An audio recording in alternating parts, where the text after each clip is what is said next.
Hello friends, स्वागत है आप सभी का हमारे यूट्यूब चैनल उत्कर्ष नर्सिंग लाइव क्लासेज के अंदर। सो गाइज, आज के इस लेक्चर के अंदर में एक बहुत ही इंपॉर्टेंट चीज़ के बारे में डिस्कस करने जा रहे हैं। जो आपका एग्जाम लगा था 9 से 2021 का, जो आपका फर्स्ट एंड सेकंड शिफ्ट में रहा था, उसके अंदर जो आपके क्वेश्चन पूछे गए थे, हम उन क्वेश्चन के बारे में डिस्कस करेंगे एंड उन क्वेश्चंस के हम with image base and with rational discuss करेंगे।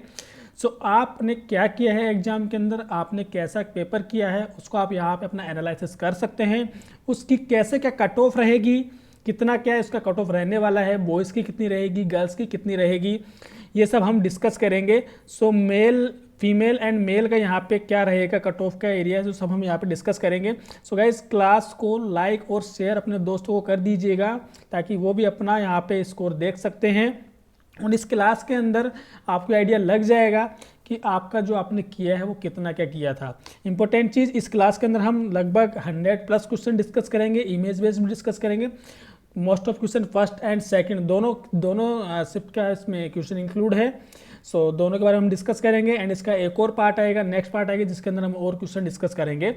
सो क्लास को हम जल्दी से शुरू करते हैं। सो क्लास को लाइक और शेयर कर दीजिएगा। इस क्लास को रिव्यू करने के बाद इस क्लास को प्रिपेयर किया गया है क्वेश्चन स्टूडेंट से डिस्कस करके and as it is question डाले गए हैं क्लास के अंदर, तो अभी आपको आइडिया लग जाएगा।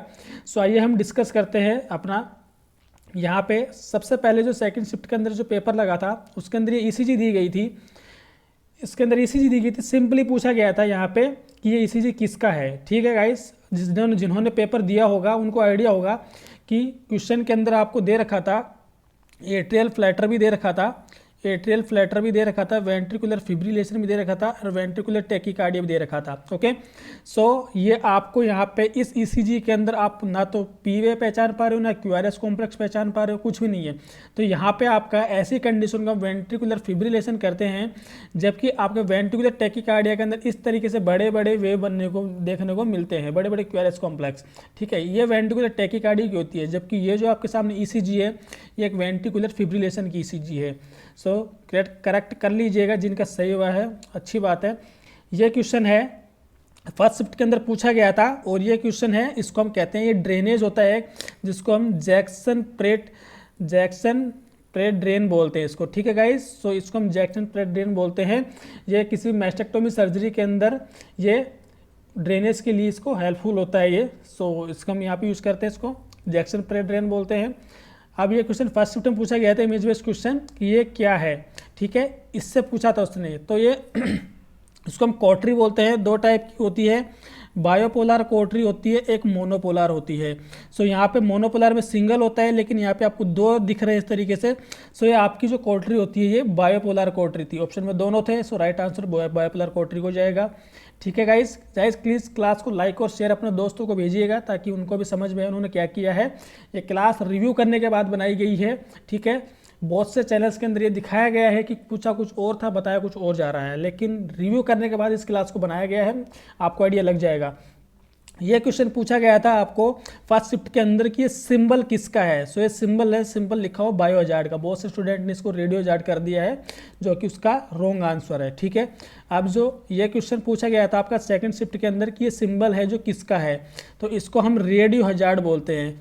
तो हुआ क्या था दोनों शिफ्ट के अंदर कि टॉपिक सेम था, क्वेश्चन डिफरेंट थे। तो आपको यहाँ आइडिया लग जाना चाहिए था कि जिन्होंने डिस्कस किया था तो उनको मोस्ट ऑफ उनके टॉपिक क्लियर रहे होंगे। ठीक है, सबसे ज़्यादा ओबीजी इस टॉपिक, इस पेपर के अंदर, दोनों पेपर के अंदर प्रैक्टिकल बेसिस क्वेश्चन ज़्यादा पूछे थे। थ्योरी का बिल्कुल भी रिलेवेंट नहीं था। थ्योरी से जो क्वेश्चन आए थे बिल्कुल वन लाइनर और ईजी क्वेश्चन आए थे। सो आप समझ सकते हैं कि पेपर एम्स किस लेवल का बनाने लग गया है। सो आपको भी आइडिया लग गया होगा। सो ये जो यहाँ पे आपका राइट आंसर होएगा यहाँ पे radio hazard guys. Okay guys, so अब नेक्स्ट डिस्कस करते हैं इसका। ये फर्स्ट शिफ्ट में पूछा गया था कि इसको क्या बोलते हैं, तो इसको हम स्पेसर इनहेलर बोलते हैं गाइस। ये स्पेसर, ये मास्क होता है, ये एक इनहेलर होता है, इसकी सहायता से आप बेबी जो इनहेलर होता है ये उसके काम आता है। ठीक है, इसको पीडिया के अंदर भी यूज करते हैं। ये क्वेश्चन पूछा गया था फर्स्ट शिफ्ट के अंदर कि ये क्या है, तो आपने इंस्ट्रूमेंट की क्लास देखी होगी, तो इसको हम देवर रिट्रैक्टर बोलते हैं, देवर रिट्रैक्टर। ठीक है गाइस, ध्यान रखना, इसको हम देवर रिट्रैक्टर बोलते हैं। ये क्वेश्चन आया था फर्स्ट शिफ्ट के अंदर। नेक्स्ट क्वेश्चन की हम बात करते हैं जो इमेज बेस्ड था। ये सेकंड शिफ्ट में क्वेश्चन आया था ये पूछा गया था कि ये जो है ये क्या है। स्टूडेंट कंफ्यूज रहते हैं, लेकिन जो लॉक होते हैं ये सिर्फ ओनली फोर्सेप के अंदर प्रेजेंट होते हैं, ठीक है। जो तो इसको हम कहते हैं स्पंज होल्डिंग फोर्सेप, राम से स्पंज होल्डिंग फोर्सेप, ठीक है गाइस, इसको हम कहते हैं स्पंज होल्डिंग फोर्सेप। तो सभी का राइट आंसर हुआ होगा यहाँ पे, ये स्पंज होल्डिंग फोर्सेप होती है, ठीक है। अब हम नेक्स्ट डिस्कस करते हैं। ये क्वेश्चन आया था आपके फर्स्ट शिफ्ट के अंदर कि ये जो ग्राफ है ये किसका है, जो ऐसे इस पैटर्न में जा रहा है देन ऐसे नीचे इन्वर्स हो रहा है, तो उसको हम क्या बोलेंगे। तो ये स्टेप लीडर फीवर होता है जो आपका टाइफाइड की कंडीशन में देखने को मिलता है, तो इसको हम कहते हैं स्टेप लीडर फीवर, ठीक है गाइस। सभी का क्वेश्चन सही हुआ होगा, ये स्टेप लीडर फीवर बोलते हैं इसको, ठीक है। नाउ नेक्स्ट क्वेश्चन था आपका, ये भी फर्स्ट शिफ्ट में पूछा गया था कि आपको ऑप्शन में दिया था, क्वेश्चन में पूछा गया था कि इनके अंदर जैसे एक्ट दे दिया था, प्लान दे दिया था, डू दे दिया था, एस का मतलब क्या होगा। तो आपको यहाँ पे करना था स्टडी या फिर कुछ और, डू डी से पूछा होगा, जो भी था आपका यहाँ पे आप इसको मैच कर सकते हो, ठीक है। ये ब्लेड पूछी गई थी आपसे, सर्जिकल ब्लेड पूछी गई थी फर्स्ट शिफ्ट के अंदर, ये भी फर्स्ट शिफ्ट में आया था, ठीक है। सो ये 11 नंबर की ब्लेड होती है जिसकी इस तरीके से आपको देखने को मिलते हैं। तो सो 2 ये एरो दिख रहे हैं, मतलब कि 11 नंबर की ब्लेड है ये, ठीक है, इसको 11 नंबर की ब्लेड बोलते हैं, ठीक है। अब यह आया था सेकंड शिफ्ट के अंदर, ये क्वेश्चन सेकंड शिफ्ट में पूछा गया था, ठीक है। तो यहाँ पे पूछा गया था कि ये क्या है, इसको हम बीपी हैंडल भी बोलते हैं, ठीक है, बीपी हैंडल भी बोलते हैं, और इसको स्कालपेल भी बोलते हैं, स्कालपेल। तो इसका यूज पूछा था कि क्या काम आता है सेकंड शिफ्ट में, इमेज देखे। सो ये इंसिजन के काम आता है गाइस, आपको इंसिजन राइट आंसर करना था, ठीक है। अदर चैनल पे क्या बताया जा रहा है कि ये डायग्राम आया था, नहीं, इसका नाम नहीं पूछा था, इसका यूज पूछा था, इंसिजन के काम आता है ये, ठीक है। अब ये जो क्वेश्चन था ये थायरॉइडेक्टोमी करते हैं वहाँ पे इसको यूज में लिया जाता है, ठीक है। इसको जॉल्स डिटेक्टर भी बोलते हैं, ठीक है गाइस। तो इसको थायरॉइडेक्टोमी, इसका भी यूज पूछा था कि कहाँ काम आता है, तो ऑप्शन में था थायरॉइडेक्टोमी के अंदर इसको काम में लेते हैं, ठीक है। किस में काम में लेते हैं, थायरॉइडेक्टोमी के अंदर इसको काम में लेते हैं, ठीक है। इमेज बेस्ड क्वेश्चन इस बार ज़्यादा नहीं पूछे थे, एटलीस्ट एक शिफ्ट के अंदर 5 से 10 क्वेश्चन ही रहे होंगे, इससे ज़्यादा आपके क्वेश्चन नहीं थे। एक और क्वेश्चन पूछा था कि ये क्या है, ऑप्शन के अंदर मैं आपको बताता हूँ, स्टूडेंट इतने कंफ्यूज थे, इन्होंने किसी ने किया इसका म्यूकस एक्सट्रैक्टर, किसी ने कुछ और किया है, लेकिन ये जो होता है इसको एसेप्टोसिरिंज बोलते हैं, ठीक है गाइस, क्या बोलते हैं, एसेप्टोसिरिंज बोलते हैं इसको, ओके। ये एसेप्टोसिरिंज होती है, ठीक है गाइस। सो ध्यान रखना इसको, जिसका सही है देख लेना अपना। अब ये क्वेश्चन पूछा गया था, इसका देखिए, इसको पहले तो हम बोलते हैं हीमोवैक बोलते हैं, ठीक है, इसको हम हीमोवैक बोलते हैं। ये एक नेगेटिव प्रेशर पे काम करता है, ये नेगेटिव प्रेशर क्रिएट करता है, एंड ये क्लोज वुंड ड्रेनेज सिस्टम होता है। सो ऑप्शन में पूछा गया था कि ये किस प्रिंसिपल पे काम करता है, तो ये क्लोज वुंड ड्रेनेज सिस्टम है, ये पूछा गया था, ना कि इसका नाम पूछा गया था कि हीमोवैक होता है, नहीं, इसका ये पूछा गया था कि क्लोज वुंड ड्रेनेज सिस्टम होता है।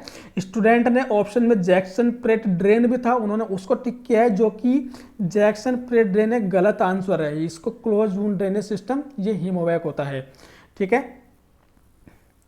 आइए अब हम थ्योरी क्वेश्चन के बारे में डिस्कस करते हैं, साथ में इमेज बेस्ड भी क्वेश्चन चलेंगे। सो आपको यहाँ पे पहला क्वेश्चन आपको देखने को मिल जाएगा, यहाँ पे आपको जो जिन्होंने पेपर दिया है उनका काफ़ी अच्छा रेस्पॉन्स रहा था, ठीक है। अपनी क्लासेस से भी काफ़ी क्वेश्चन आए हैं, मैं आपको भी रिव्यू करवाऊंगा। पीपीएच क्या होता है, ऑप्शन के अंदर बहुत से थे कि 24 hours to 7 days, 24 hours to 6 month, 24 hours to 6 weeks. तो राइट आंसर जाएगा 24 आवर्स टू 6 वीक, ठीक है। लेस देन 24 आवर्स भी था, वो प्राइमरी पीपीएच को काउंट करते हैं, सेकेंडरी पीपीएच नहीं होता है। अब पूछा था ब्रिस्ट एब्सिस का मोस्ट कॉमन कोज क्या होता है, तो स्टेफाइलोकोकस ऑरेस होता है, ब्रिस्ट एब्सिस का मोस्ट कॉमन कोज माना जाता है, ठीक है गाइस। फिर नेक्स्ट था आपका फीमेल कैथेटराइजेशन के अंदर आपका कौन सा आप कैथेटर यूज करते हो, ऑप्शन में 10 से 12 फ्रेंच भी था। सो स्टूडेंट ने ये आंसर ज़्यादा टिक किया है, जो कि एक रॉन्ग आंसर है। ऑप्शन में 16 से 18 फ्रेंच भी था, जो कि एडल्ट के अंदर यूज करते हैं 16 से 18 फ्रेंच, लेकिन क्लियर मेंशन किया हुआ था फीमेल के अंदर, तो 14 से 16 फ्रेंच फीमेल में यूज करते हैं। प्लीज़ क्लास को लाइक और शेयर कीजिएगा, जो भी स्टूडेंट हैं उन्होंने काफ़ी मेहनत की है क्लास बनाने में। So most common source of vitamin C, ठीक है गाइस। देखो इसका मैं आपको बताता हूँ, ऑप्शन के अंदर क्या क्या था, विटामिन ये आंवला भी था, जिसको हम इंडियन गोसबेरी भी कहते हैं, ठीक है, आंवला था, और एक ऑप्शन था ऑरेंज भी था, ठीक है गाइस। सो देखो ये क्वेश्चन थोड़ा सा अभी जो न्यू रिसर्च हुई है उसके अंदर ऑरेंज को मोस्ट कॉमन सोर्स मान रहे हैं, ठीक है। और जो पहले के बेसिस पे जो आंसर जाते हैं वो इंडियन गोस्फिर या आंवला को जाता है। अब देखो डेली एम से वो किसको राइट आंसर मानता है, जिसकी किस्मत अच्छी होगी उसको राइट आंसर जाएगा।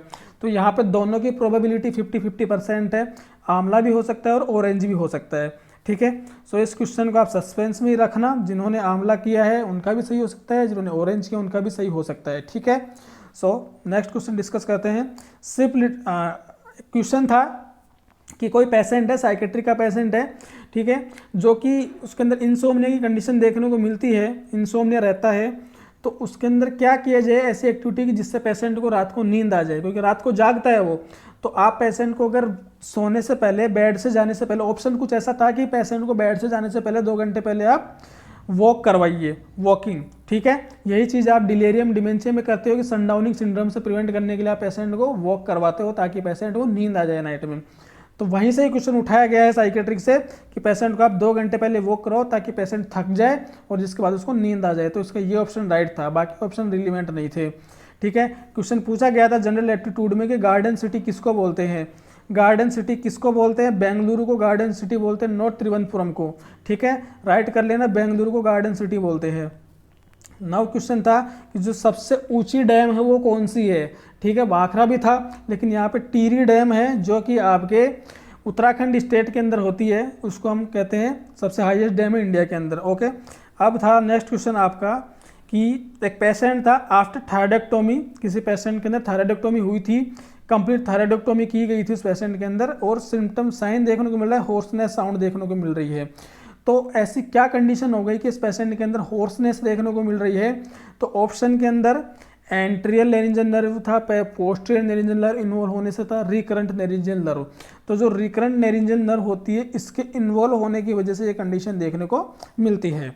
सो ये आपका क्वेश्चन राइट होने वाला था वहाँ पे, ओके गाइस। अब नेक्स्ट क्वेश्चन था किसी एल्डरली पीपुल, कोई एक एज पीपुल है, डिलेरियम जो डिमेंशिया और डिलेरियम 2 कंडीशन होती हैं, तो किसी एक एल्डर पीपुल है उसके अंदर डिलेरियम का जो कोज होता है वो सबसे ज़्यादा क्या होता है, ठीक है।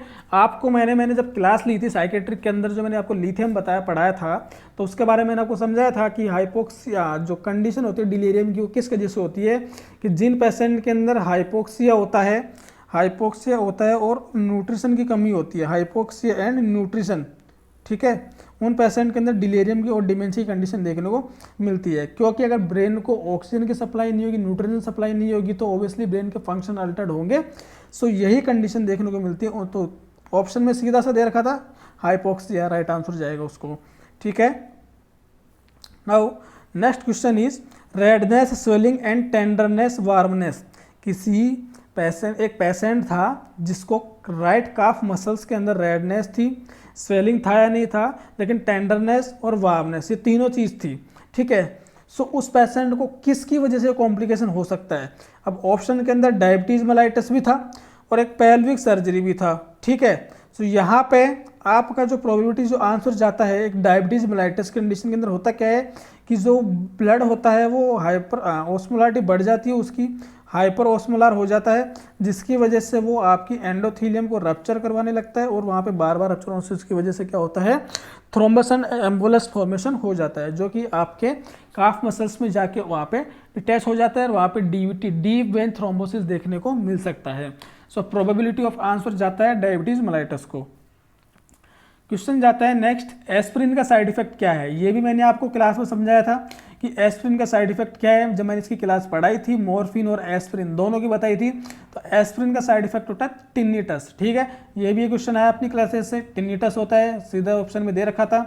क्वेश्चन है प्री-एक्लेम्पसिया पेशेंट है जिसको टॉनिक क्लोनिक सीजर्स आ रहे हैं, बीपी दे रखी थी 160/110, ओके। क्वेश्चन की लैंग्वेज लेंथी होगी, लेकिन जो क्वेश्चन पूछा था मैंने उसी को मेंशन किया यहाँ पे। प्री-एक्लेम्पसिया का पेशेंट था, बीपी थी उसकी 160/110 और टॉनिक क्लोनिक सीजर आ रहे थे। तो आप कैसे मैनेज करोगे इस कंडीशन को, ठीक है। तो आप ड्रग ऑफ चॉइस दोगे ऐसे पेशेंट के अंदर MgSO4, ठीक है, MgSO4। और अगर एक्शन पूछा होगा तो आप वहाँ पे एयरवे मैनेजमेंट करोगे, ठीक है। नाउ क्वेश्चन आता है 13, a child does not having breathing. एक बेबी था ठीक है, किसी कैजुअलिटी किसी भी मतलब जैसे कैजुअलिटी साइट पे था, एक वहाँ पे आप में से कोई जैसे कोई स्टाफ नर्स था वहाँ पे पहुँचा, तो उन्होंने पाया कि एक बेबी था वो कोलैप्स हो रखा था, लेकिन उसके अंदर क्या थी, ब्रीथिंग तो एब्सेंट थी, नॉट हैविंग ब्रीथिंग, लेकिन पल्स रेट थी उसकी 80 बीट पर मिनट थी। तो उसने पूछा था कि इसके बाद आपका नेक्स्ट प्रायोरिटी नर्सिंग एक्शन क्या होगा। ठीक है, ऐसी कोई भी कंडीशन अगर पल्स एब्सेंट होती है तो आप यूज करते हो ABC formula, sorry pulse present होती है तब आप यूज करते हो ABC, अगर पल्स एब्सेंट होती है तो आप यूज करते हो कैब फॉर्मूला। ठीक है, ये ध्यान रखना। तो आप यहाँ पे कैब फॉर्मूला यूज नहीं करोगे, यहाँ पे आप यूज करोगे airway breathing circulation.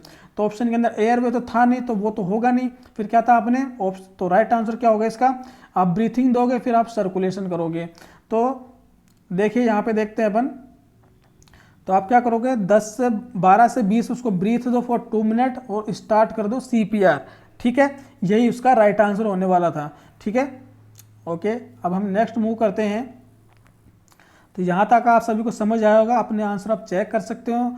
And class को लाइक एंड शेयर करना ना भूले सभी प्लीज़, ये आपके लिए बनाया गया है, आपकी इसके अंदर कैसा क्या आपका स्कोर रहा है अपने आप को एनालिसिस कर सकते हैं। अब आता आपका नेक्स्ट क्वेश्चन आता है कि एक साइकेट्रिक पेशेंट है जिसके अंदर रेस्टलेसनेस देखा गया है और पेशेंट इधर उधर वॉक कर रहा है। पूरी लैंग्वेज सुना रहा हूँ आपको। साइकेट्रिक का पेशेंट था जो कंटिन्यू रेस्टलेसनेस था, बोलने के बाद भी नहीं बैठ रहा है, इधर उधर बेड साइड घूम रहा है वार्ड के अंदर। तो ऐसे पेशेंट जो होते हैं वो उनके अंदर एंटीसाइकोटिक जो ड्रग्स आप देते हो, कौन कौन सी देते हो आप एंटीसाइकोटिक के अंदर, typical antipsychotic and atypical antipsychotic, जिनकी वजह से एक्स्ट्रा पिरामिडल सिम्टम्स देखने को मिलते हैं। ये एक्स्ट्रा पिरामिडल सिम्टम्स होते हैं, ये 4 टाइप के होते हैं। ठीक है, फर्स्ट आता है आपका आकातीस्य, दूसरा आता है आपका ये सूडो पार्किंसोनिज्म, फिर आता है मस्कुलर डिस्टोनिया। ठीक है, और एक और होता है न्यूरोजेनिक मैलिग्नेंसी। तो जो आकातीस्य होता है इसके अंदर ये पेशेंट ऐसी एक्टिविटी करता है। सो राइट आंसर जाएगा आकातीस्य को। ओके, क्वेश्चन पूछा गया था कि मोनोफिलामेंट सूचर कौन से होते हैं। ऑप्शन के अंदर पॉलीग्लाइक्टिन भी था और पॉलीग्लाइकोलिक एसिड भी था, आपका सिल्क सूचर भी था। सो राइट आंसर जाएगा आपका पॉलीग्लाइक्टिन या वाइप्रिल भी इसको बोलते हैं, इसको 900 पॉलीग्लाइक्टिन था वो। ओके, पॉलीडायक्सोन नहीं था ऑप्शन के अंदर, कुछ यूट्यूब चैनल पे डायक्सोन बताया गया है लेकिन वो नहीं है। ओके, अब क्वेश्चन नंबर 16 आता है कि किसी पेशेंट के अंदर न्यूमोथोरैक्स हुआ है, किसकी वजह से, निडिल की वजह से। ओके, निडिल की वजह से न्यूमोथोरैक्स हुआ है। सो क्या आप पेशेंट के अंदर कौन सी साइट यूज करोगे जिसकी वजह से आप वहाँ की उसकी एयर को निकाल सको। ऑप्शन में second intercostal space mid clavicular line भी था जो राइट आंसर था, और ऑप्शन में second intercostal space anterior axillary line भी था, और ऑप्शन में fourth intercostal space mid clavicular line भी था। वो सारे गलत थे। ओके, राइट आंसर जाएगा आपका second intercostal space mid clavicular line. Which is not a selective serotonin receptor inhibitor drugs. SSRI का क्वेश्चन पूछा गया था। ठीक है, सारी ड्रग्स डाली थी जिसके अंदर 2 का तो मुझे मिला है, एक ड्रग नहीं थी। ठीक है, तो उसके अंदर एक एक्सेप्ट में क्वेश्चन पूछा गया था, नोट का मतलब। सो उसके अंदर एक ड्रग थी जो आपकी SSRI नहीं होती है, बाकी सारी ड्रग्स होती है आपकी SSRI होती है। एग्जाम्पल है फ्लुक्सोटिन एंड क्यूटिपिन। फिर आया था कि कोविड के अंदर अगर आप ड्यूटी कर रहे हो, ठीक है, नेक्स्ट क्वेश्चन आता है कोविड के अंदर अगर आप ड्यूटी कर रहे हो तो फेस शील्ड होती है जो आप यूज करते हो उसको किससे क्लीन करोगे, तो आप 1% सोडियम हाइपोक्लोराइड सॉल्यूशन से उसको क्लीन करोगे। राइट आंसर ये था उसका। फिर क्वेश्चन नंबर 19 आता है कि सिरिंज दे रखी थी आपको, एक सिरिंज दे रखी थी, इसका आगे इमेज में क्वेश्चन भी दिखाऊंगा। सिरिंज थी विद निडिल के साथ में सिरिंज दे रखी थी आपको। ठीक है, तो आप इसको किससे स्टरलाइजेशन करोगे। तो ऑप्शन में क्या क्या थे, यूवी रेज भी था। ठीक है, कैसे नहीं जाएगा उसको आंसर बताता हूँ मैं। यूवी रेज भी था, फॉर्मेलिन भी था, तो फॉर्मेलिन भी नहीं होगा, डेड बॉडी को प्रिजर्व करते हैं, और ऑटोक्लेव भी नहीं होगा, और 10% साइडेक्स भी था, ग्लूट्रियल्डिहाइड। तो साइडेक्स से नहीं करते हैं, ऑटोक्लेव से भी नहीं करते हैं, फॉर्मेलिन से भी नहीं करते हैं। वैसे देखा जाए तो इसका आंसर गामा रेज होना चाहिए था जो कि ऑप्शन में नहीं था। ठीक है, तो इसका यहाँ पे आंसर जाएगा UV rays. Okay, right answer जाएगा यूवी रेज। सर्जिकल इंस्ट्रूमेंट को किससे क्लीन करते हैं, ऑप्शन में स्टरलाइजेशन टेक्निक थी और डिसइंफेक्शन में था। डिसइंफेक्शन यूज नहीं करते हैं, यहाँ पे हम स्टरलाइजेशन टेक्निक यूज करते हैं। ठीक है, नाइट्रोग्लिसरीन का रूट पूछा था, नाइट्रोग्लिसरीन का रूट पूछा था, मस्कुलर रूट होगा कैसे। ऑप्शन के अंदर नियर हार्ट भी दे रखा था, कैसे होगा भाई, नियर हार्ट है तो वहाँ पे मसल्स ही ना, डायरेक्ट हार्ट में थोड़ी लगा दोगे। ऐसी जगह जहाँ पे हेयर पार्टिकल नहीं होंगे, नहीं। दूसरा था आपका सबक्यूटेनियस लगाओगे, नहीं। एक चौथा था मस्कुलर, तो मस्कुलर को उसको आंसर जा सकता है यहाँ पे, ठीक है। दूसरा था केएमसी क्यों यूज करते हैं, तो केएमसी बच्चे को हाइपोथर्मिया से प्रिवेंट करने के लिए करते हैं, लेकिन ऑप्शन में था बच्चे को वार्म करने के लिए केएमसी देते हैं, ठीक है। सो यहाँ से क्वेश्चन आया था। एक और था ऑप्शन के अंदर बीएफएचआई, इसका आपको मैं रैशनल के साथ आगे बताऊंगा बीएफएचआई, ठीक है। इसका पूरा आपको आगे बताऊंगा मैं बीएफएचआई क्या है और उसके अंदर कौन सा नहीं आएगा, क्योंकि ऑप्शन में यह भी दे रखा था कि रूमिंग इन करेंगे, एंटीनेटल चेकअप के लिए बुलाएंगे, और भी 2-3 ऑप्शन थे वो हमें आगे डिस्कस कर लेंगे, ठीक है। टोटल पेरेंटल न्यूट्रिशन क्या है, ये एक हाइपर ऑस्मोलार सॉल्यूशन होता है, ये भी क्वेश्चन आया था, ठीक है, इंपॉर्टेंट था। ये एक हाइपर ऑस्मोलार सॉल्यूशन होता है, इंपॉर्टेंट क्वेश्चन। कंडीशन दे रखी थी मेटाबॉलिक, इसकी क्लास हो रखी है अपने चैनल पे ऑलरेडी बता रखा है मैंने, मेटाबॉलिक एसिडोसिस थी, जिसके अंदर कंडीशन बता रखी थी कि ये कंपनसेट कर रहा है इसको रेस्पिरेटरी सिस्टम, ये सिस्टम है। तो क्या होगा, ऑप्शन में दे रखा था कि पीएच डिक्रीज होगी, बाइकार्बोनेट लेवल डिक्रीज होगा, या पीसीओ2 का लेवल डिक्रीज होगा। तो इसमें तीनों लेवल डिक्रीज होंगी तभी metabolic acidosis with respiratory compensatory system के द्वारा ये होगा। सो इसका राइट आंसर ये होगा, तीनों लेवल डिक्रीज होंगी। ओके, मैच कर लेना सभी। Now question number 25, respiration with normal and abnormal apnoea. Exact language बता रहा हूँ आपको, क्वेश्चन यही आया था कि एक पेशेंट है विद को अबनॉर्मल रेस्पिरेशन हो रहा था, लेकिन जो उसके अंदर एपनिया था वो ये मेंशन नहीं कर रखा था कि उसको साइक्लिक था या असाइक्लिक था, ठीक है। साइक्लिक होता है ना गाइस, ध्यान से सुनना, साइक्लिक होता है ना तो उसको तो आप कहते हो चाइन स्टॉक, ठीक है। असाइक्लिक होता है उसको आप पायोट रेस्पिरेशन में भी इंक्लूड कर सकते हो, लेकिन अगर ये दोनों ही कंडीशन होती है, ना साइक्लिक था ना असाइक्लिक था, तो उस कंडीशन के अंदर इसको ये बायोट है, नॉट बायोट, ये बायोट है। ओके, तो यहाँ पे उसका जो प्रोबेबिलिटी आंसर जाना चाहिए, और ये भी था ataxic injury. So Biot respiration, okay, Biot not Biot, ये बायोट रेस्पिरेशन होता है, इसके अंदर ये चीज़ देखने को मिलती है, ठीक है। नाउ क्वेश्चन नंबर 6, क्वेश्चन आया था दोनों शिफ्ट में आया था बैंडेज से, कि एंकल जॉइंट में, तो फर्स्ट शिफ्ट में आया था एंकल जॉइंट में कौन सी बैंडेज यूज करेंगे, ठीक है। तो फिगर 8 बैंडेज यूज करते हैं ऐसे, ठीक है, ये वाली। एंड सेकंड शिफ्ट में आया था कि bandage, type of bandage use in joint, तो वो आंसर जाएगा फिगर ऑफ 8, ठीक है। ब्रेस्ट एंग्रोजमेंट, ये ब्रेस्ट है, ठीक है। ब्रेस्ट एंग्रोजमेंट कंडीशन ट्रीटेड बाई, कैसी फीमेल के अंदर ब्रेस्ट एंग्रोजमेंट था, कंडीशन दे रखी थी कि उसको आप कैसे ट्रीट करोगे, वार्मनेस करेंगे, उसके बाद आप बेबी को फीड कर सकते हो, ठीक है। पहले वार्म करो ताकि टेंडरनेस कम होगी, थोड़ा वहाँ से स्ट्रेचिंग कम होगी, उसके बाद आप इस कंडीशन को ट्रीट कर सकते हो। सो उसका राइट आंसर वार्मनेस वाला शायद फर्स्ट ऑप्शन था। ओके, क्वेश्चन नंबर 28, सीवियर माल न्यूट्रिशन था इन चिल्ड्रन, इसको आप कैसे डायग्नोस करोगे, तो ऑप्शन में ऑल ऑफ द वो राइट आंसर जाएगा। पहली बात तो कैसे, एमएससी दे रखा था 11.5 सेंटीमीटर, और acute and chronic mall nutrition less than 3 standard deviation से बिलो था, ठीक है। एक ऑप्शन और था, तो लेकिन ऑप्शन में राइट आंसर जाएगा ऑल ऑफ द वो, ये तीनों कंडीशन देखने को मिलती है। बच्चे के अंदर नॉर्मल टेम्परेचर होता है, हाइपोथर्मिया का बच्चा, उसके अंदर कंडीशन दे रखी थी कि हाइपोथर्मिया किसको बोलोगे आप, तो 36.5 टू 37.5 एग्जैक्ट टेम्परेचर नॉर्मल होता है, और यहाँ पे जो ऑप्शन में दे रखा था कि लेस देन 36, ठीक है, और कोई ऑप्शन रिलीवेंट नहीं था। सो इसका राइट आंसर जाएगा लेस देन 36, ओके। 36.5 नहीं था ऑप्शन में, 36 था, सो राइट आंसर वही जाएगा 36, ओके। जिका वायरस क्या है, जिका वायरस एक क्विलेक्स मॉस्किटो वजह से हो जाता है, क्विलेक्स मॉस्किटो की वजह से देखने को मिलता है, ना कि टिक्स की वजह से देखने को मिलता है। टिक्स यहाँ पे रॉन्ग आंसर है, क्विलेक्स राइट आंसर है। ये देखो मैं आपको बताता हूँ, यहाँ पे जिका वायरस के बारे में दे रखा है कि Zika virus is a viral disease transmitted by bite of infected Aedes mosquito, ठीक है। And most of these Zika infected Zika virus either remain asymptomatic, so जिसकी वजह से ये सिम्टम्स देखने को मिलते हैं।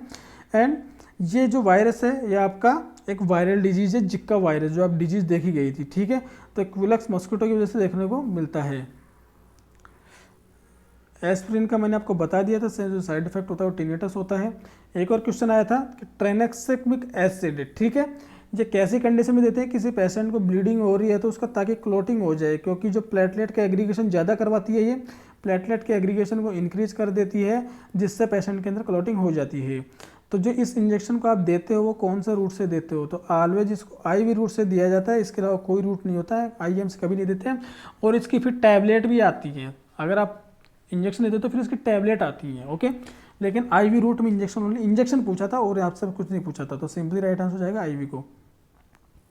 आफ्टर टेकिंग लिथियम, किसी पेशेंट ने लिथियम लिए तो उसका आप जो है सीरम के अंदर कितनी देर के अंदर आप उसका सीरम मॉनिटर लेवल चेक कर सकते हो लिथियम का, ये क्वेश्चन पूछा गया था। ये क्वेश्चन अपने क्लासेस के अंदर बताया हुआ है एस्पिरिन वाली वो लिथियम वाली में। सो आप मिनिमम तो 12 घंटे तक और मैक्सिमम 24 घंटे के अंदर आप इसको देख सकते हो आप लगाने के बाद में, ठीक है, ओके। सो राइट आंसर हो जाएगा 12 आवर्स, ओके, राइट आंसर हो जाएगा 12 आवर्स। जिसने सही किया है वो काबिल तारीफ है। Now question number 34, adrenaline dose, बच्चों के अंदर एड्रेनलिन की डोज पूछी गई थी, ठीक है। इसके ऑप्शन किसी ने भी सही ढंग से नहीं बताए हैं, लेकिन जो इसकी डोज होती है वो, इसका जो मैं रेशो बता देता हूँ आपको, ये देख रखा था रेशो हमेशा ये वाला यूज करते हैं 10,000 वाला, ध्यान रखना कभी 1000 वाला रेशो यूज नहीं करते हैं। सो आप देख लेना अगर ऐसा कोई ऑप्शन हो तो वो राइट आंसर होगा इसका, ठीक है। बच्चों के अंदर एडल्ट में ये वाला यूज करते हैं 1:1000, ठीक है। पार्किंसन डिजीज, पार्किंसन डिजीज एक पेशेंट के अंदर होती और वह लीवोडोपा ले रहा था, ड्रग नॉट कार्विडोपा, ऑप्शन में कार्विडोपा भी और कुछ भी था लेकिन लीवोडोपा ना कि कार्विडोपा होगा, ठीक है। लीवोडोपा होती है प्रीकर्सर होती है डोपामीन का, ठीक है। तो ये क्या कोज कर सकती है, पार्किंसन डिजीज के अंदर डोपामीन की कमी होती है, तो ये ड्रग जाके बॉडी में डोपामीन का लेवल बढ़ा देगी, और जिस पर्सन के अंदर डोपामीन बढ़ जाता है उसके अंदर साइकोसिस देखने को मिलते हैं, जिसको हम कह सकते हैं स्किज़ोफ्रेनिया। और स्किज़ोफ्रेनिया के अंदर किसका लेवल बढ़ता है, डोपामीन का लेवल बढ़ता है। तो कंडीशन क्या हो सकती है, साइकोसिस की हो सकती है, ठीक है। क्वेश्चन आया था, एक पेशेंट आता है कैजुअलिटी के अंदर 40% बर्न के साथ में, ठीक है, 40% बर्न था पेशेंट को, यही क्वेश्चन आया था और कुछ नहीं था। तो आप क्या रिसर्चेशन मैनेजमेंट करोगे ऐसे पेशेंट के अंदर, अर्ली मैनेजमेंट क्या करोगे, फायर की वजह से बर्न था, तो ऐसे पेशेंट के अंदर फ्लूइड लॉस जल्दी हो जाता है, और इनिशियल मैनेजमेंट होता है पेशेंट के अंदर, आप उसको हाइपोवोलेमिया फ्लूइड NS या RL जो भी आप कर दे सकते हो उसको दीजिए और हाइपोवोलेमिया से प्रिवेंट कीजिए। तो ये ऑप्शन में था टू प्रिवेंट हाइपोथैलेमिया और हाइपोवोलेमिया। तो ऐसी कंडीशन के अंदर आप उसको इससे ट्रीट करोगे। और एक और बर्न से एक और क्वेश्चन आया था कि एक पेशेंट आता है कैजुअलिटी के अंदर जिसको था फेस बर्न था, ठीक है, और फेस बर्न पेशेंट था, तो आप उसको क्या करोगे। ऑप्शन में बहुत सारे ऑप्शन थे कि आप सल्फासिलाजिन लगा के 7 दिन बाद बुलाओगे, क्या सल्फासिलाजिन लगा के आप उसको 2 वीक के बाद बुलाओगे, या फिर आप उसको हॉस्पिटलाइज करोगे और ऑब्जर्वेशन करोगे और फर्दर मैनेजमेंट करोगे। तो ऐसे पेशेंट के अंदर देखो आप उसको डिस्चार्ज नहीं कर सकते हो, तो आप उसको क्या करोगे, एडमिट करोगे, दूसरा उसको ऑब्जर्वेशन करोगे, ठीक है, ताकि पेशेंट के अंदर कोई कॉम्प्लिकेशन ना हो, एयरवे ब्लॉक ना हो जाए। क्योंकि क्वेश्चन में क्लियरली मेंशन किया था कि पेशेंट कॉन्शियस स्टेट में था, ठीक है, पेशेंट अनकॉन्शियस नहीं था, कॉन्शियस स्टेट में था, ठीक है। सो इसलिए स्टूडेंट कंफ्यूज थे कि उसको हम डिस्चार्ज दे सकते हैं, लेकिन नहीं, बाद में कॉम्प्लिकेशन हो सकते हैं, ठीक है। क्वेश्चन आया था कि वुंड को क्लीन कैसे करना है, तो हमेशा वुंड को क्लीन, अगर वो स्लगिश नहीं है, पस नहीं है, तो आप वुंड को हमेशा सर्कुलर फॉर्म में करोगे, सेंट्रल टू पेरिफेरल करोगे, ठीक है, सेंट्रल से पेरिफेरल की तरफ उसको हमेशा क्लीन करते हो, यही ऑप्शन राइट होता है उसका, ठीक है। 38 क्वेश्चन कंप्लीट हो चुके हैं अपने। गाइस प्लीज क्लास को लाइक और शेयर। क्वेश्चन नंबर 39, एक पेशेंट है, उसके अंदर आप बॉडी फ्लूइड बैलेंस कैसे चेक करोगे, ठीक है। इफेक्टिव मेथड होता है बॉडी इनटेक आउटपुट चेक करना पेशेंट का, किसी पेशेंट के अंदर फ्लूइड बैलेंस आप चेक कर सकते हो। ऑप्शन में वेट भी था, बहुत से स्टूडेंट कह रहे हैं कि वेट हो रहा है, वेट जाएगा, इनपुट आउटपुट, देखो आप ओलिगोयूरिया की कंडीशन हो जाती है पेशेंट के अंदर, फ्लूइड का वॉल्यूम बढ़ता है, ठीक है, तो आप कैसे चेक करते हो, यूरिन आउटपुट कितना हो रहा है। तो ऐसी कंडीशन होती है कि पेशेंट के अंदर इनपुट आउटपुट की वजह से आप चेक करते हो। लेकिन जो फर्स्ट शिफ्ट में ऐसा क्वेश्चन आया था कि आप कैसे चेक करते हो, वेट मॉनिटरिंग, तो वेट मॉनिटरिंग करके भी आप इसको कर सकते हो, ठीक है। सो यहाँ पे जो आंसर जाना चाहिए वो इनपुट आउटपुट को जाएगा। बिफोर पेरिटोनियल डायलिसिस स्टार्ट करने से पहले आप क्या करोगे, फ्लूइड को वार्म करके देना है, सिंपल सी बात है, ठीक है। Question number 41 is peripheral vascular disease है किसी पेशेंट को, ठीक है, पेरिफेरल वस्कुलर डिजीज है किसी पेशेंट को, तब क्या करोगे। पेरिफेरल वस्कुलर डिजीज मतलब कि पेशेंट के अंदर वीनस इनसफिशियंसी हो सकती है, वीनस इनसफिशियंसी हो सकती है तो वहाँ पे अल्सर फॉर्मेशन हो सकते हैं, अल्सर फॉर्मेशन हो सकता है, आपने पढ़ा होगा, तो ऐसी कंडीशन के अंदर वहाँ पे ब्राउनिश डिस्कलरेशन देखने को मिलता है, और वहाँ पे आप जो जिंक ऑक्साइड पाउडर लगाते हो, उन्ना बूट यूज करते हो, तो आप यहाँ पे कैनवास शूज मत पहनना, वरना वूंड ज़्यादा स्लगिश हो जाएगा, सड़ जाएगा। सो अवॉइड, ऑप्शन में और भी थे, अवॉइड ये कॉटन सॉक्स, लेकिन आप जो कैनवास शूज़ होते हैं वो ज़्यादा वहाँ पे कवर करेगा एरिया को, तो वहाँ पे उसको प्रॉपर ऑटो सप्लाई नहीं मिलेगी, तो ऐसे कंडीशन में आपको कैनवास शूज़ को अवॉइड करना है, ठीक है। बिलियस वोमिटिंग किस में देखने को मिलते हैं? पायलोरिक स्टेनोसिस में देखने को मिलती है, ओके। जो प्रोजेक्टाइल वोमिटिंग देखने को मिलती है ऑप्शन में, सॉरी नॉट बिलियस वोमिटिंग नहीं था, नॉन बिलियस वोमिटिंग, ठीक है, जो कि आपके ये स्पिंटर से ऊपर ऊपर था, पायलोरिक स्पिंटर से जो ऊपर वोमिटिंग होगी वो नॉन बिलियस होगी। यहाँ पे नॉन बिलियस कर लीजिएगा, नॉन बिलियस वोमिटिंग होती है, पायलोरिक स्टेनोसिस में देखने को मिलती है जो कि प्रोजेक्टाइल वोमिटिंग होती है, ठीक है। तो इसका राइट आंसर ये होगा। अब आता है अपना लेटेंट फेज। ड्यूरिंग डिलीवरी एक पेशेंट था, एक डिलीवरी के लिए पेशेंट एडमिट होता है, तो लेटेंट फेज के अंदर आप क्या करोगे? पेशेंट को एम्बुलेट करना है, ठीक है, एम्बुलेट करना है। ऑप्शन में ये भी था कि एनिमा दोगे क्या, हैं फ्लूइड दोगे क्या, ऐसा कंफ्यूज करता है, नहीं, एम्बुलेट करोगे ताकि कॉन्ट्रैक्शन ज़्यादा आए, ठीक है, किसके लिए? इंक्रीज कॉन्ट्रैक्शन, ठीक है, कॉन्ट्रैक्शन के लिए। एपिसियोटोमी कब करते हैं? सिंपल सा क्वेश्चन आया था यार, एपिसियोटोमी क्राउनिंग स्टेज में करते हैं, ठीक है, क्राउनिंग होगी तभी तो आप एपिसियोटोमी करोगे ताकि बच्चा इजीली निकल जाए।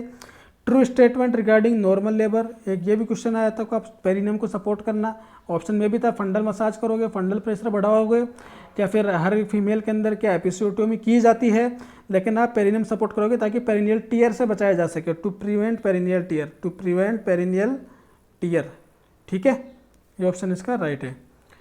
Neurogenic shock is also known as vasogenic shock, ठीक है। और फिर आता है which is not a viral disease, आपका जो स्क्रब टाइफस होता है एक बैक्टीरियल डिजीज है, नॉट अ वायरल डिजीज, ठीक है, इसका राइट आंसर होगा। एक्सेप्ट में पूछा था कौन सा नहीं होता है, स्क्रब टाइफस एक वायरल डिजीज नहीं, एक बैक्टीरियल डिजीज है।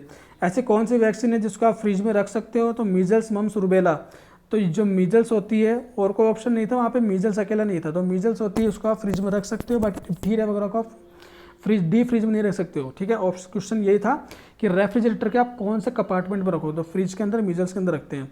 एक मैचिंग का क्वेश्चन आया था कि आपको मैच करना था, ठीक है, ऑफ कोर्स यही क्वेश्चन होगा, एज इट इज क्वेश्चन को टाइप किया गया है।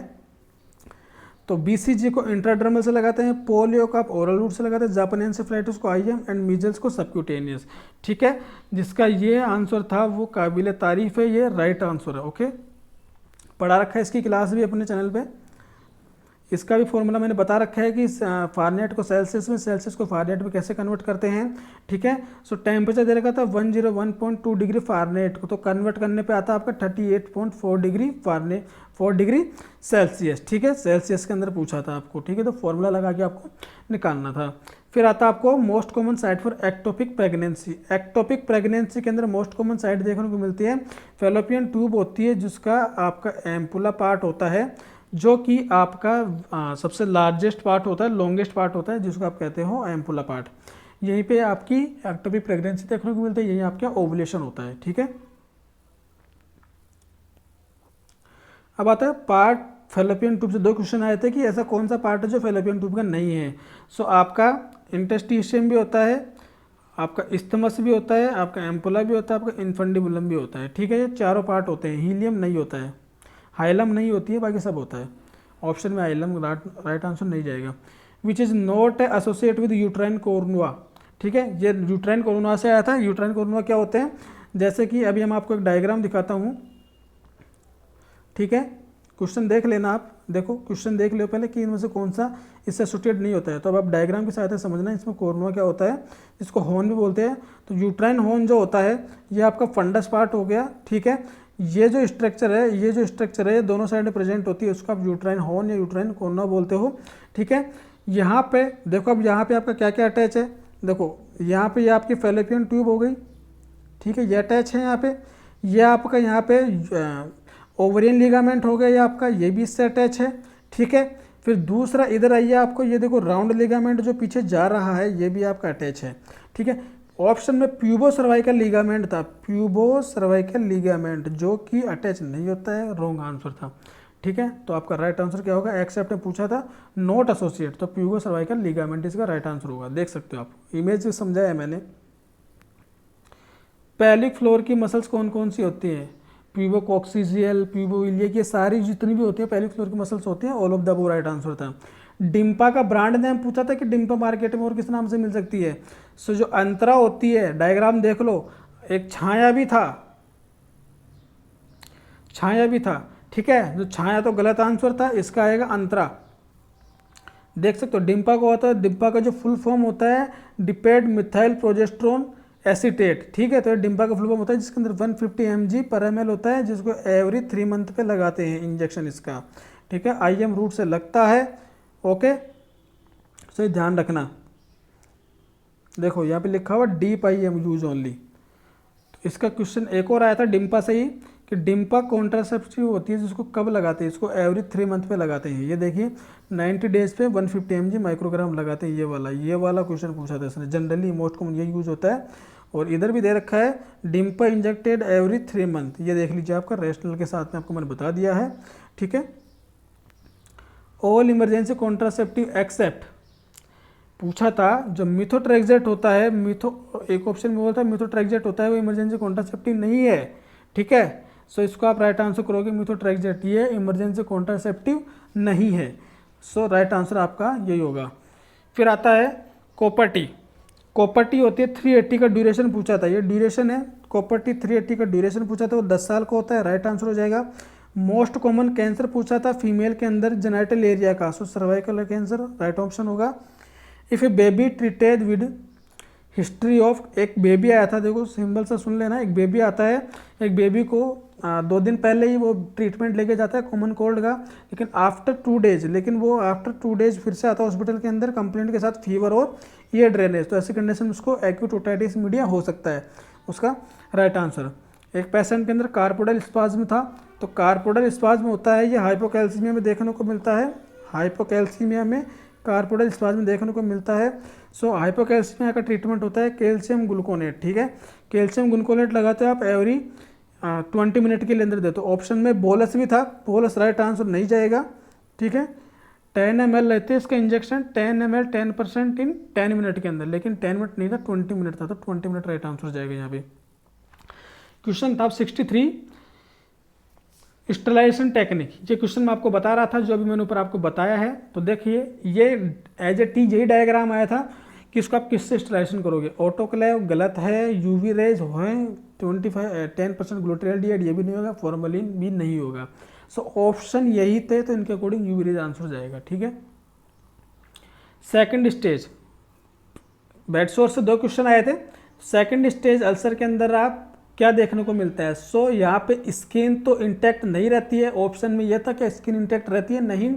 क्या ब्लिस्टर फॉर्मेशन होते हैं? यस, ब्लिस्टर फॉर्मेशन हो जाते हैं सेकंड स्टेज में, और थर्ड स्टेज में ब्लिस्टर रप्चर हो जाते हैं, ठीक है। ये था इसका रैशनल। सो बेड सोर्स की भी क्लास ले रखी है मैंने, देखना आप, इसका भी राइट आंसर ये जाएगा। अपनी लिमिटेड क्लास थी, लेकिन उनसे कम 20 से 30 क्वेश्चन इजीली डायरेक्ट पूछे गए हैं, ठीक है। अब क्वेश्चन आता है, एक पेशेंट था बेड सोर्स का था, जिसको वूंड हीलिंग नहीं हो रही थी। कंटिन्यू आपने मसाज भी कर लिया पेशेंट को, पोजीशन चेंज कर रहे हो एवरी 12, फिर भी वूंड हीलिंग नहीं हो रही, तो क्या हो सकता है? तो आंसर जाएगा आपका पेशेंट के अंदर, पेशेंट की डाइट में प्रोटीन की कमी है। और प्रोटीन आपको पता है एक मस्कुलर प्रोटीन होती है जो वूंड हीलिंग के अंदर काफ़ी हेल्पफुल होती है। सो राइट आंसर जाएगा डेफिशिएंसी प्रोटीन इन डाइट। अब क्वेश्चन आता है कि पेशेंट को ब्लड ट्रांसफ्यूजन करना है, कैजुअलिटी में आता है, पेशेंट के अंदर ब्लड लॉस हो चुका है, जिसको आपको मैसिव ब्लड ट्रांसफ्यूजन किया है, तो उसके अंदर क्या देखने को मिलेगा? हाइपोकैल्सीमिया देखने को मिलेगा। यार सिंपल सी बात है, सोडियम सिट्रेट होता है जो कि कैल्शियम को बाइंड कर लेता है, ना कि हाइपोकैलेमिया। हाइपोकैलेमिया भी नहीं देखने को मिलता। अगर ऑप्शन में हाइपोकैलेमिया होता तो आंसर हो सकता था, ठीक है। हाइपरकैलेमिया देखने को मिलता है ऑल ब्लड ट्रांसफ्यूजन करने से, ठीक है। इसकी भी क्लास हो चुकी है, देखना। Proper size of IV cannula, इसकी भी क्लास हो चुकी है अपने चैनल पे, तीनों क्वेश्चन, ठीक है। Proper size of cannula, blood transfusion किसका लेंगे? 18 गोज का कोई कैनुला लेते हैं, ठीक है। फिर कैनुला से एक और क्वेश्चन आता है कि लीस्ट कैनुला कौन सा यूज करते हैं इमरजेंसी डिपार्टमेंट के अंदर? एक ओल्ड मैन आता है, 45 ईयर ओल्ड था, क्वेश्चन यही था कि 45 ईयर ओल्ड मेल आता है कैजुअलिटी के अंदर, तो आप कौन कौन सा कैनुला यूज कर सकते हो, कौन सा यूज नहीं कर सकते लिस्ट के अंदर? तो ब्लू कैनुला हम यूज नहीं करते हैं भाई, बहुत छोटा होता है वो, उसके अंदर 22। अब नेक्स्ट क्वेश्चन आता है सर्जिकल चेकलिस्ट से। मैंने बोला था कि सर्जिकल चेकलिस्ट पढ़ के जाना, और कौन सा नहीं होता है। मैंने बताया था सिटोसो, याद रखने की trick, sign in, time out, sign out, ये तो होते हैं। कौन सा नहीं होता है, टाइम इन। तीसरी बार पूछ चुका है दिल्ली में ये क्वेश्चन, थर्ड टाइम पूछ चुका है ये क्वेश्चन दिल्ली एम्स के अंदर, सेम क्वेश्चन, ठीक है। पल्स प्रेशर पूछा था, रीडिंग दे रखी थी। पल्स प्रेशर पूछा था, रीडिंग दे रखी थी कि 160/80 होता है, कि इसका पल्स प्रेशर कितना होगा। सीधी सी बात है, 160 - 80, सिस्टोलिक माइनस डायटोलिक बराबर पल्स प्रेशर हो गया। ये 80 mm जिसका पल्स प्रेशर हो गया, ठीक है। ऐसे निकालते हैं। एक MAP निकालना भी सीख लेना, क्लास में बता रखा है, ठीक है। अपेंडिक्साइटिस का केस था जिसके अंदर रिबाउंड टेंडरनेस देखने को मिल रही थी, रिबाउंड टेंडरनेस थी, हाइपोवोलेमिया था, एब्डोमेन डिस्टेंशन हो रखा था। तो ऐसी कंडीशन हो सकती है परफोरेशन, पेरिटोनाइटिस एंड शॉक, ठीक है, ये देखने को मिल सकता है। ऐसी कंडीशन के अंदर आप पेशेंट को तुरंत मैनेजमेंट क्या करोगे, NPO रखना है, इमरजेंसी सर्जरी के लिए भेज दो, ये ऑप्शन के अंदर राइट होगा। वहाँ पे NPO रखना है, इमरजेंसी सर्जरी के लिए, दो थे उसमें इमरजेंसी सर्जरी के, लेकिन NPO रख के इमरजेंसी सर्जरी के लिए भेज दो, ठीक है। फिर आता है क्रॉस इन्फेक्शन से कैसे बचा सकते हैं। हैंड वॉशिंग के 2 क्वेश्चन आए थे, एक तो ये था, एक इससे रिलेवेंट एक और था, तो राइट आंसर हो जाएगा हैंड वॉशिंग। और एक और क्वेश्चन ये था शायद कि एक पेशेंट से दूसरे पेशेंट के पास आप जा रहे हो ड्यूरिंग केयर, तो उनके अंदर क्या आपको करना है, हैंड वॉशिंग करनी है वहाँ पे, ठीक है। और सबसे इफेक्टिव मेथड हैंड वॉशिंग है क्रॉस इन्फेक्शन से बचने का। सो राइट आंसर। एब्डोमेन सर्जरी है जिसके अंदर वुंड की सूचरिंग कर रखी है और आपने क्या रखा है सॉरी, देखिए क्वेश्चन थोड़ा डिफरेंट तरीके से था, दो क्वेश्चन आए थे सेम चीज से। तो आपका जो भी क्वेश्चन रहा हो, एक ऑप्शन के अंदर, एक क्वेश्चन में तो आपका राइट आंसर होगा कि पेशेंट को कफिंग एंड स्नीजिंग से बचाना है, ताकि सूचरिंग का डाइसेंस ना हो जाए, सूचरिंग आपकी जो आपने लगाई थी वहाँ पे सूचर्स लूज ना हो जाए। ऐसी कंडीशन से प्रिवेंट करने के लिए पेशेंट को कफिंग एंड स्नीजिंग से प्रिवेंट करोगे, ऐसी एक्टिविटी से प्रिवेंट करोगे, ठीक है। एक क्वेश्चन और था कि क्रच गैप, जो क्रच होती है, क्रच इसकी क्लास पे हो रखी है, इसके अंदर कितना गैप होता है अपनी क्लास में, इसकी क्लास पे हो रखी है, तो 2 से 3 फिंगर आपका जो क्रच होता है उनके अंदर एक्जिलर क्रच के बीच के अंदर गैप होना चाहिए। मोन्टेक्स टेस्ट, एक पेशेंट था HIV का जिसके अंदर मोन्टेक टेस्ट किया है, तो कितने पे पॉजिटिव आएगा। सो देखो 0 से 5 होता है वो नेगेटिव होता है, 5 से 9 होता है वो सस्पेक्टेड होता है, लेकिन अगर HIV पेशेंट है तो उसके अंदर पॉजिटिव देखने को मिलेगा, मोर देन 10 होता है वो पॉजिटिव होता है नॉर्मल पेशेंट के अंदर। सो HIV ये सेकंड टाइम क्वेश्चन पूछ चुका है, कमांड एम्स में भी आया था। सो यहाँ पे 5 और 9 के बीच की रेंज दे रखी थी 7 mm, सो राइट आंसर होगा 7 mm। वेंचुरी मास की क्लास 2 बार हो चुकी है अपने चैनल पे, 24 से 60% होता है, BWOYRG, ये ट्रिक बताई थी, ठीक है। 2 फ्लोरेट, 4, 6, 8, 10 और 15, ठीक है, यही था 2, 4, 6, 8, 10, 15।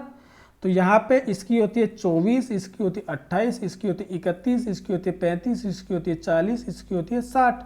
ये क्वेश्चन बताया था मैंने, ठीक है। तो ऑप्शन में क्या पूछा है, कंसंट्रेशन 24 से 60 आ तो गया यार, सिंपल सा, तो 24 से 60% ऑप्शन में दे रखा था आपको, राइट आंसर 24 से 60 जाएगा।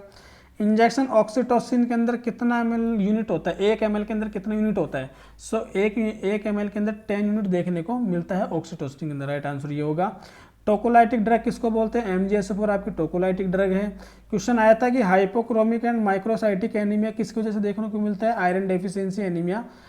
आयरन की डेफिशिएंसी से ये इस टाइप का एनीमिया देखने को मिलता है, जो आयरन डेफिशिएंसी एनीमिया के अंदर ये कंडीशन देखने को मिलती है, ठीक है। इसका भी लेक्चर बनाएंगे, इसके पूरे की पॉइंट्स अपने पास में। KMC का क्वेश्चन दोबारा आ गया, हाइपोथर्मिया से बचाएंगे। क्वेश्चन आया था LARC किस रिलेटेड है, LARC के रिलेटेड पूछा था कि लॉन्ग एक्टिंग रिवर्सिबल कॉन्ट्रासेप्टिव उसका फुल फॉर्म होता है, ठीक है, राइट आंसर। अब नॉर्मल, वो आपको मैं रेस्पिरेशन वाला बता दिया, बायोट रेस्पिरेशन, ठीक है, ये हो चुका है। Second stage of labour, second labour का एक और क्वेश्चन आ गया, लेबर कब स्टार्ट होता है, second stage, full dilation of the cervix से लेके बेबी के बर्थ तक की स्टेज होती है, उसको सेकंड स्टेज बोलते हैं। बेबी फ्रेंडली हॉस्पिटल इनिशिएटिव, ये क्वेश्चन अब पूछ रहा है इसमें एक्सेप्ट से, कौन सा नहीं होता है। सो इसके अंदर 10 स्टेज होती हैं, 10 प्रिंसिपल होते हैं BFHI के। सो देखो आपका अभी आंसर आप निकाल लोगे, ये देख लो 10 की 10 स्टेज आपके सामने शो कर रखी हैं। सो ऑप्शन के अंदर क्या क्या थे मैं आपको बताता हूँ। यहाँ पे ऑप्शन में देखने को मिल सका आपको, एक तो रोमिंग इन करेंगे, ठीक है। एक ऑप्शन में ये था कि मदर बच्चे को ब्रीस्ट फीडिंग करवाएगी with in 1 hours of birth, शायद हाफ या 1 आवर ऐसा कुछ था, ठीक है, ठीक है। दूसरा, तीसरा ऑप्शन एक और था, एंड चौथा था कि एंटीनेटल केयर के लिए बुलाएगी, एएनसी। यार देखो एएनसी इसमें मेरे को कहीं दिख नहीं रहा है, तो एएनसी तो उसका आंसर होगा नहीं, ठीक है। आप देख सकते हो पूरा यहाँ पे एएनसी आपको कहीं नहीं दिखेगा, एएनसी इसमें बिल्कुल भी नहीं है। सो इसका राइट आंसर तो यही जाएगा, एएनसी। एक्सेप्ट पूछा था कौन सा नहीं होता है रूम बीएफएचआई में। सो आप राइट आंसर इसको कर सकते हो, एएनसी, ठीक है। Have return breast feeding policies routinely communicate to all health care staff, नहीं ऐसा कुछ नहीं है, तो इसका राइट आंसर एएनसी जाएगा, ठीक है गाइस, ध्यान रखना। ब्लड, हाँ क्वेश्चन आया था कि जो कल्चर बोतल होती है, देखो प्रैक्टिकल बेस्ड क्वेश्चन है, कल्चर बोतल होती है उसके अंदर आप कितना एमएल ब्लड लेते हो, उसके अंदर ये बोला था कि 2 कल्चर बोतल है, 2 कल्चर बोतल है, तो ईच बोतल में कितना एमएल सैंपल लोगे। सो देखो ईच बोतल का पूछता है ना, तो 5 ml हम एक कल्चर बोतल में लेते हैं, ठीक है, ईच का होता है ये। और टोटल दोनों कल्चर बोतल का पूछता है तो उसको हम कहते हैं 10 ml।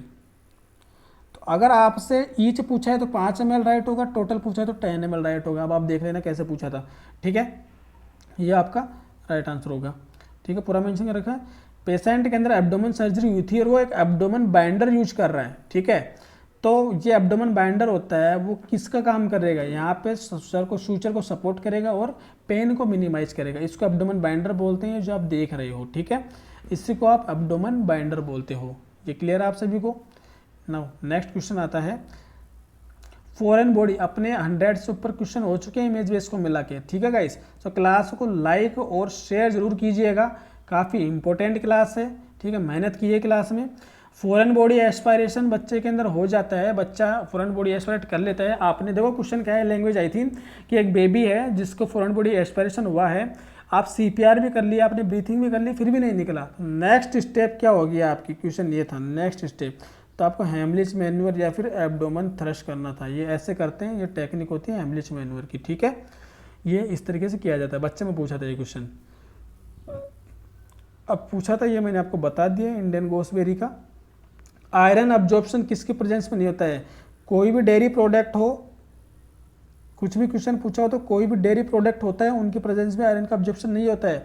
और कर्ड क्या है, दही तो है यार, दही के प्रेजेंस में कैसे आयरन का अब्जॉर्प्शन होगा, ठीक है। तो राइट आंसर क्या जाएगा, कर्ड जाएगा। एक फीमेल थी, 35 ईयर ओल्ड फीमेल थी, जो कि डिस्चार्ज होता है, उसका हाइपरटेंशन की हिस्ट्री रहती है, तो नर्स उसको क्या एडवाइस करेगी कि आपको ओसीपी नहीं लेनी है।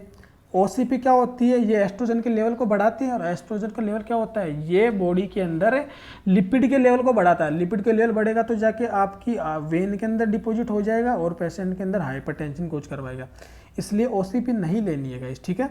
ये इसका राइट आंसर होगा ओसीपी। अब आता है नॉर्मल सलाइन जो होता है उसके अंदर सोडियम की कंसंट्रेशन होती है, वो कितनी होती है, ठीक है। ऑप्शन के अंदर क्या क्या थे, 130 भी था जो कि आरएल की होती है, ठीक है, 135 भी था और 154 भी था। सो 154 इसका राइट आंसर होगा, ठीक है। इमेज दिखाता हूँ आपको सामने में कैसे होता है, ये देखिए गाइस, सोडियम NS और DNS दोनों के अंदर सेम होती है सोडियम क्लोराइड की कंसंट्रेशन। तो देखिए कंसंट्रेशन ऑफ इलेक्ट्रोलाइट मिलीक्यूलेंट पर लीटर में नापा जाता है, और 154 यहाँ पे दे रखा है दोनों के अंदर, सोडियम एंड ये इसका क्लोराइड का, जबकि RL के अंदर होती है वो आपकी 130 होती है, ठीक है। ये इसका राइट आंसर होगा। अब आता है एक और आपका, ठीक है। सो गाइस ये आपके कुछ memory based image based question थे, सो आपके लिए काफ़ी हेल्पफुल रहेंगे। इसका नेक्स्ट वीडियो आपके साथ जल्दी शेयर करूंगा। सो क्लास अच्छी लगी हो, आपका ना लेवल अच्छा लगा हो तो क्लास को लाइक और शेयर करें, एंड क्लास में कमेंट करें, कुछ आपके रिव्यूज हैं, इनके अलावा जो क्वेश्चन है आप डालें क्लास के अंदर, ठीक है। मैं उनकी और वीडियो बनाऊंगा और आपके सामने उनके रैशनल के साथ आपके आंसर लेके आऊँगा। सो वीडियो अच्छी लगे तो लाइक शेयर एंड कमेंट्स बनी रहिए नेक्स्ट वीडियो के लिए। Thank you.